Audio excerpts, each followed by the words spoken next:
Ladies and gentlemen, we're going to take a look at the third lesson in Chapter 8, and we're going to take a look at the area of squares and rectangles. And so I'm guessing at this point, there are a number of you who are ready to fast forward because you know how to find the area of squares and rectangles, and you do. What we want to make sure is that we understand how to not only find area, but then to take that and find dimensions, and then how to find area of polygons, meaning something that doesn't fit in the category of a square or a rectangle, but how can we use squares or rectangles to help us? So when we look at area, it's the amount of surface covered by a figure. So the floor is an example. We talk about the square.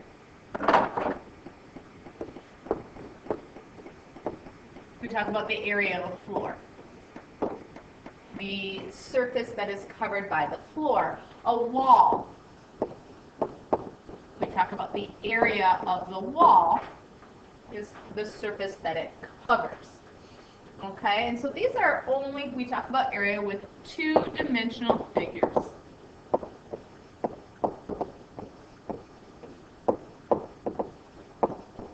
And so squares and rectangles work out well because they have two dimensions, their length and their width. So let's take a look at this. The area of a square. The area of the square, or of a square, is the square of the length of its side. Because a square has four equal sides, they're all the same measure. So if this side over here on the right is S, that means your bottom is S, your left side is S, and your top is S. So how do we write that? Well, we're going to square the side measurement. We don't know the value for it, we just know that it's S, so it's going to be S squared. So now let's find the area of a square. So we're going to use the formula, and we're going to substitute 7 for S because that's our side length. So area is S squared, and we're going to take 7 squared, and that's 49. If we look, we have feet as our unit, so this will be 49 feet squared. You're doing 7 feet times 7 feet, and so feet times feet is feet squared. And so the way we can look at our answer is that the area of the square is 49 square feet. So we can write it out in words, square feet, or we can use our exponent notation and write it as feet squared. But your answers are going to have some sort of a label. So let's say we know that the area of a square is 49 square feet. What calculations can you perform to find the length of the side of the square? So you squared something, the formula, area equals side squared. The question we want to figure out is how do we undo squaring? So I want you guys to think about that. We'll talk about this a little bit more in class, but I want you guys to think about how would you undo squaring. And what I mean by that is we undo adding with subtracting and vice versa. We undo subtracting with adding. We undo multiplying with division, and then vice versa. We undo division with multiplication. So how do we undo squaring? We will do this in class. We'll finish that up. All right, so now what we want to do is talk about the area of a rectangle. So the area of a rectangle is the product, that means we're multiplying, its base and height. The other way we're used to thinking of that is length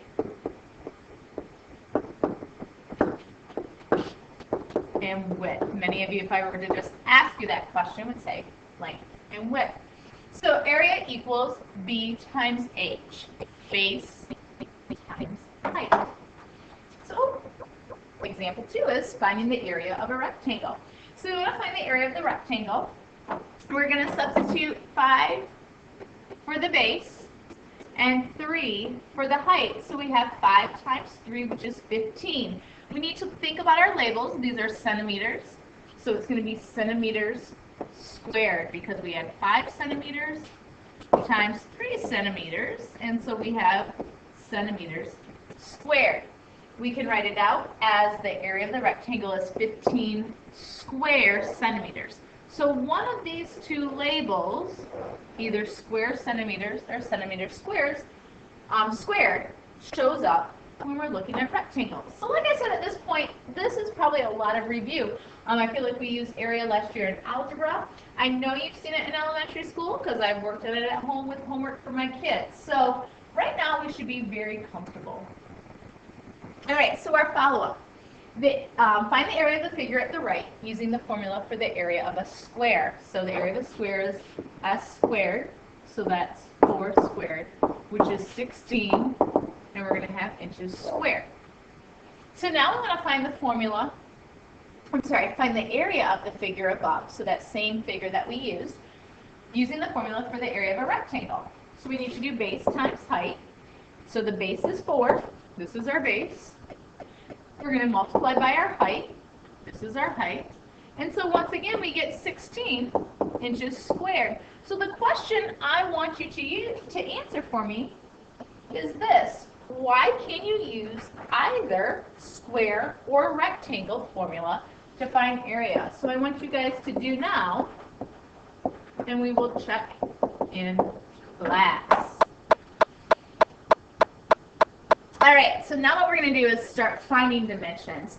They're asking us to find the height of the rectangle here. So we know it has an area of 54 inches. It's a little difficult to see on mine. Hopefully it's a little bit easier to see in your book. But we have an area of 54 square inches. Find the height. The formula is area equals base times height.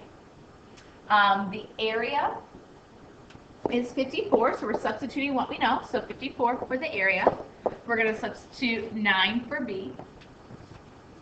To undo this multiplication, we actually just talked about that. We're going to divide. And we're going to divide each side by 9. So when we divide by 9, we get 6. We need to have labels. So the height of the rectangle is 6 inches. You are going to show work. I want to see what you're doing. So simply filling out this formula here and showing me that you are dividing by 9 on each side to get the 6 is what we'll want to see. So you guys have a checkpoint. I'm going to leave these for you to do. These are all finding area. So you're finding the area of each of these 3 figures. We have a square and then 2 rectangles. And then here we know the rectangle has an area of 52 square meters. We want to find the base. So you have area equals base times height. Plug in what you know, and then solve for the base. So you guys are going to do now, so pause the video, and then we will check in class. All right, so then where we go to is we're going to take a look at these, what they call complex polygons. And they're going to have us divide it into rectangles. And so they've kind of already done that. They divided it into rectangle A and rectangle B. So when we look at rectangle A, it has a base of 5 units. Even though it's labeled here at the top, it's still the base. And because rectangle B is 2 inches taller, they give us this dimension here. We know that the height of A is 7 minus 2, which is 5 units. So we now have the height of A, and we have the base of A.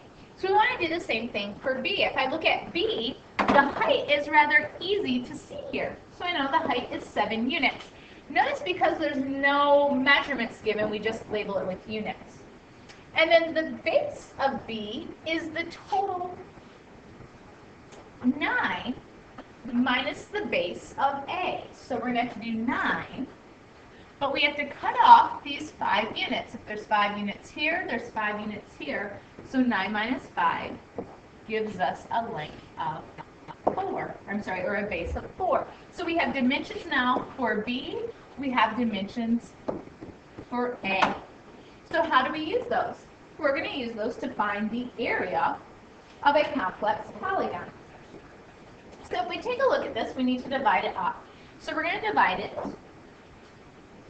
into F and then we're going to do G and H. So that's how the book wants us to divide these up and see what we can do there. We can see that F has a height of 3 and a base of 4. So base times height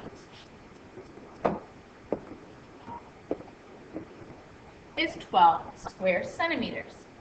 If I look at G, well, I've got to do a little calculating here. When I look at G is not all of this, I guess if we look at G up here, we have 7, but we know from here to here is 4. So if I do 7 take away 4, that gives me 3. I need to figure out this height here, and so the whole side is 9, but I know the height of H is 2, so I have to do 9 minus 2, and that gives me 7. So I have 7 times 3, which is 21. And now if we look at H, because I brought that 2 over, I have 2 times 5, and that gives me 10. So we're going to take and add all of those up. 12 centimeters squared plus 21 centimeters squared plus 10 centimeters squared is going to equal 43 centimeters squared, or 43 square centimeters.